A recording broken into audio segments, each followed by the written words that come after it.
everybody, my name is Mars, you can call me MG if you would like, and today I have for you my October wrap-up and November TBR.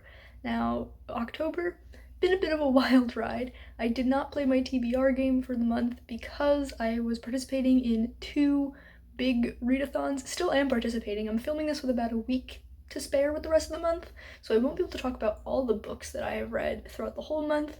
You'll have to check out my reading vlog for Spookopoly / Steinoween, because those are the two readathons that I've been doing. There you will get any books that I end up reading after the filming of this video, but for now we're going to talk about the 8 books that I've read so far and the one that I'm currently reading. I've got a pretty even split between ebooks and physical books, which I thought was pretty interesting, so why don't we just get talking about them. The first book that I read was The Book of Three by Lloyd Alexander. This is the first book in the Chronicles of Prydain series. You might know it from being part of the inspiration for the Disney movie The Black Cauldron. The Black Cauldron is book 2 in the series, and this was just a cute, fun little fantasy read. It was my members' pick for the month for their exclusive reading vlog, so if that's something you're interested in, check out my Ko-fi for the information on my memberships. Then I read my first R.L. Stine of the month, and that was The Werewolf of Fever Swamp. This is, I believe, book 14 in the original Goosebumps lineup, and to me this is like the quintessential Goosebumps book. Like, when I think of Goosebumps, I think of this one.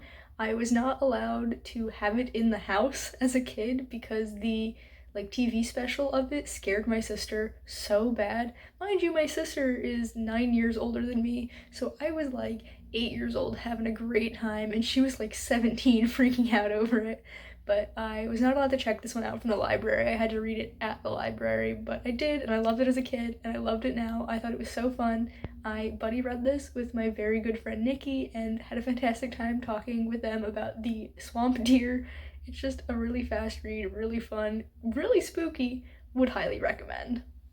Then I read The Sea of Lost Girls by Carol Goodman, and I gave this a 7 out of 10. It was pretty good. It wasn't great. I especially was not a fan of the ending, but I feel like it did a good job of holding tension throughout, and it's a thriller, so tension's kind of the most important thing to have, and I had a good time reading it. I didn't think about DNFing it at any point, which is pretty good. It just wasn't anything that completely wowed me.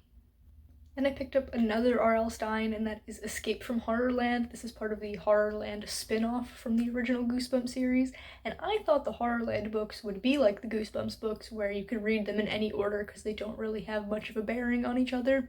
I was wrong. The Horrorland series is one that you apparently do have to read in order, and this was book 11, so I was completely lost.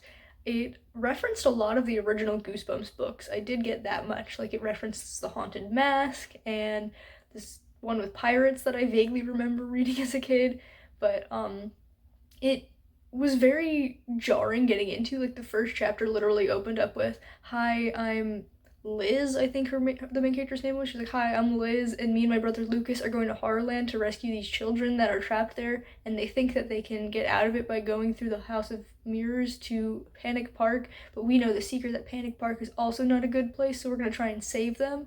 And I'm like, okay, hell of an opening paragraph, but sure. And it wasn't that good, so I didn't really enjoy this one. After that, I picked up some poetry, and that was Falling Up by Shel Silverstein. This is one of 4 of his main big poetry collections, and it was the only one that I didn't own up until this point, but I was visiting my dad in the month of September, and while I was there, I went to this thrift store that he works at and found this, and I'm like, okay, well I have to bring it home, so I did, and I got to read it this month, and it's just so cute. I love Shel Silverstein's poetry. This one has my favorite Shel Silverstein poem. If I can get to it, I know it's right near the beginning, is this one over here, Snowball. Definitely look that one up. It's so funny, so cute. I just had a great time reading these. Then, with quite the tonal shift, I picked up Jurassic Park by Michael Crichton, and I really, really enjoyed this. I had a fantastic time reading it. I read it with the audiobook playing as I read it physically, and I think that really, really helped because it does get quite technical at times, and I'm not a science-brained person. It just doesn't compute for me.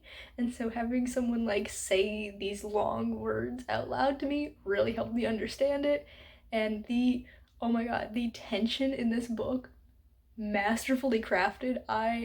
Every time we had a scene with the T-Rex or the Velociraptors, I was like on edge, like shaking, like, oh my god, this is absolutely terrifying. It's quite different from the movie. It still follows the same general storyline, but a lot of the details are changed.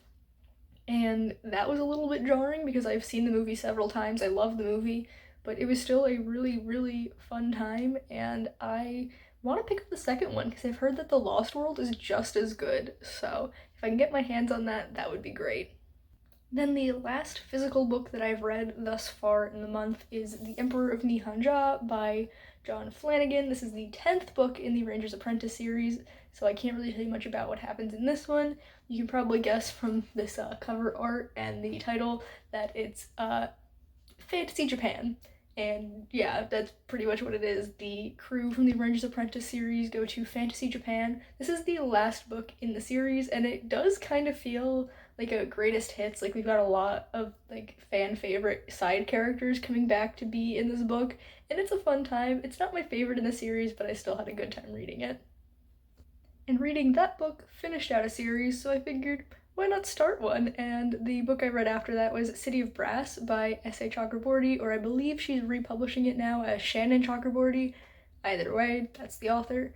And this was so good. It was not at all what I expected, but I had a really good time. I was absolutely swooning at moments with the like romance in this book. It was just very good. The last maybe 3-4 chapters did really throw me off. It kind of felt like a little bit out of nowhere, and I wish we had a little bit more foreshadowing maybe.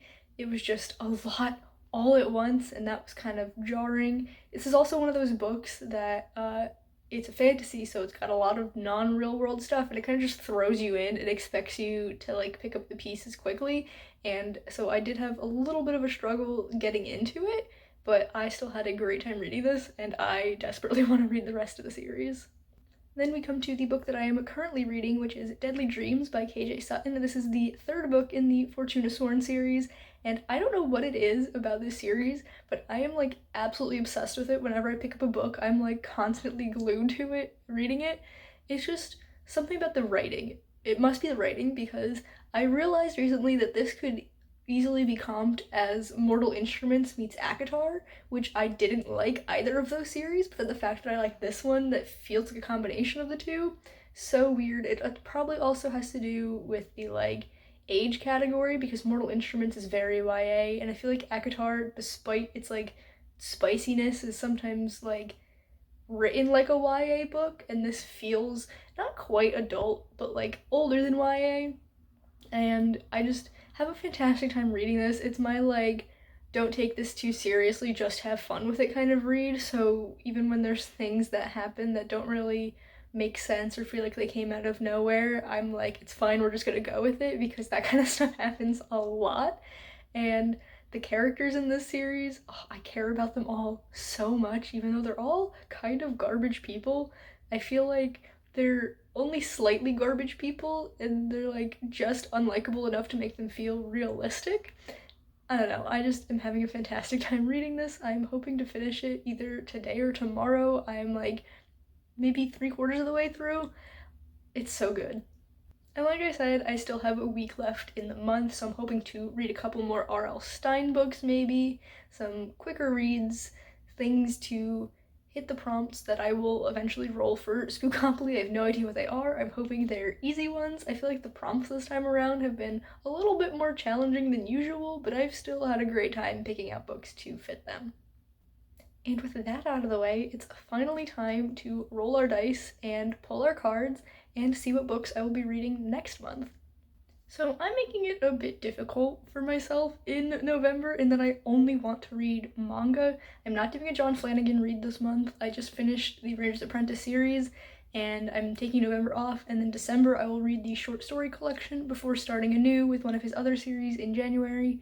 But I have recently-ish discovered that I do so well if I'm alternating between two quick tasks back and forth. So what I've been doing is writing 100 words and then reading a short chapter and like alternating back and forth between the two, and it like has hacked my brain into getting so productive with both reading and writing. So the goal is to only have manga on my TBR because manga chapters are short, and I feel like I could breeze through so many chapters and volumes and get so many words done because it is NaNoWriMo and I'm hoping to write 50k in my novel. I'm actually hoping to like finish the draft of my novel, whether that's 50k or not. But that is the plan. So we are going to hope that these prompts are fitting for some manga because that would be really great. So I've got my D4 here. It's not the one I normally use. It's one that's part of a set that my older sister got me for my birthday in September. It's this like pinkish orange sparkly color, and then the numbers are inked in red, and I just think it's so beautiful. So I'm gonna use this one, and we're gonna roll it. And that is a 2, which means we have to roll again and add. And that is a 4. So we are pulling 6 cards today. That's so many. I really hope that I can fit manga in for these. If not, I might just put the cards aside and pull new ones. We'll see. So here we have my deck. I have shuffled it, but we're just gonna do a little bit of a split just to, I don't even know if that was on camera, but just to show you that I'm not cheating. We're gonna do our 6 pulls and hope for the best. So number 1 is the 4 of Celestials. Number 2 is the 3 of Humanoids. Number 3 is, ooh, a very pretty one, the Fae. Number 4, the Dragon. Number 5 is the Wizard. And the 6th and final card is the 3 of Adversaries. So I'm going to go remind myself what prompts these cards relate to, pick out some manga, and I will be back. Okay, after a lot of thought and deliberation, I am back with my 6 picks. I was able to make these prompts work, did fudge them a little bit, but that's fine. We're just going to talk about what I picked and what I'm reading in November. So the first card was the 4 of Celestials, and the prompt for this is religious vibes, and for that I'm going with Full Metal Alchemist by Hiromu Arakawa. And I've read the first couple volumes of this already. I've seen both manga adaptations. I love the story. I love it so much. It's one of my favorites. And it has religious vibes, definitely. There's a couple of different religions going on. There's like kind of a cult thing near the beginning. It's not maybe the main theme, but it's definitely a big theme in the book, so I think it fits for the religious vibes prompt. Next, I pulled the 3 of Humanoids, and the prompt for this is a new adult book, and manga has like different age range definitions than Western literature does, so this was kind of hard. I just really went off of vibes, and for this I have picked Can't Stop Cursing You by Kensuke Koba, and this is a like dark fantasy horror manga that I've been meaning to check out for a hot minute. I don't really know much beyond that, but I'm excited to pick it up. Then for the Fae, the prompt is a book with a person on the cover, and so I am going with Chainsaw Man Volume 12 by Tatsuki Fujimoto, one of my most anticipated reads of the year. I read the first 11 volumes, which make up the first major arc of Chainsaw Man, last year, absolutely fell in love with it. It broke me. It was so good. And this is the long-awaited volume 12 that starts off the next arc. I could have been reading the next arc already because it is released weekly online, but I wanted to wait for the bind-up of the volumes because I just prefer reading it that way, and it very much does have a person on the cover. I believe this person's name is Asa, maybe? I don't know. My boyfriend says that I'm going to love her character, so I'm excited to get into this.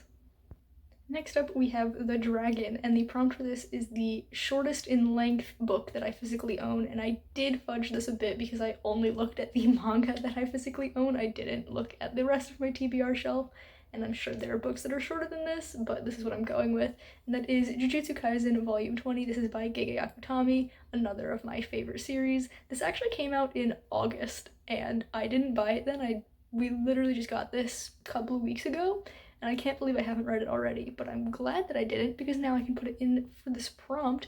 This is just a series that I absolutely love. It is like a supernatural, kind of horror, kind of comedy. It's a whole mess, but I really love it so much, and I'm just excited to keep going with it. The next card I pulled was the Wizard, and because this is a class card, there are two prompts I get to choose between, and the options were a nonfiction or a craft book, and I have gone for nonfiction with this, and I will be reading The Bride Was a Boy by Chi, and this is a story that's like a memoir, I guess, because Chi is a transgender woman, and it just chronicles her life growing up being transgender and facing the like hardness of finding love and getting married, and I just think it's going to be a really good time because I love reading about queer people and I'm excited to get to it.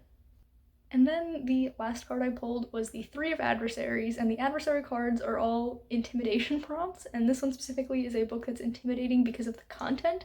And for this, I'm going with Flight of the Hummingbird by Michael Nicol Yagulanis, I believe is how I would pronounce it. I tried to look up how to pronounce it and I couldn't really find anything, but this is actually a book done in the style of Japanese manga, but it's written by an indigenous author, and it's kind of a parable vibe to it from what I saw, and I'm just really excited to read this. I have been meaning to read more indigenous authors because I feel like that is an area where my reading definitely lacks, and I would like to expand that more, so I'm excited to be reading this one, as I am everything else on my list for the month. So here we have the three physical books. Well, technically I have more than one volume of this owned physically, but this is what I'm holding up for you for the wrap up. And then I have quite a bit to read as ebooks. These two, I'm just reading these volumes, and then I believe The Bride Was a Boy and Flight of the Hummingbird are also both single volumes, but then Full Metal Alchemist has quite a few. I don't actually know how long Full Metal Alchemist is. I know it's not super long, but it's also not super short either. Can't Stop Cursing You, I believe, is 4 volumes long, so I should have no problem getting through these and hopefully reading a bunch more manga. I'm very excited to do my wrap up at the end of November to like show you all the stuff that I've read because I've kind of been severely lacking in manga this year. But yeah, I'm very excited to be reading these and the other picks that are on my TBR. But that brings us to the end of the video. If you enjoyed it, please be sure to give it a big thumbs up. You can subscribe to my channel for more content, and that way I'll see you in the next one. Bye everyone!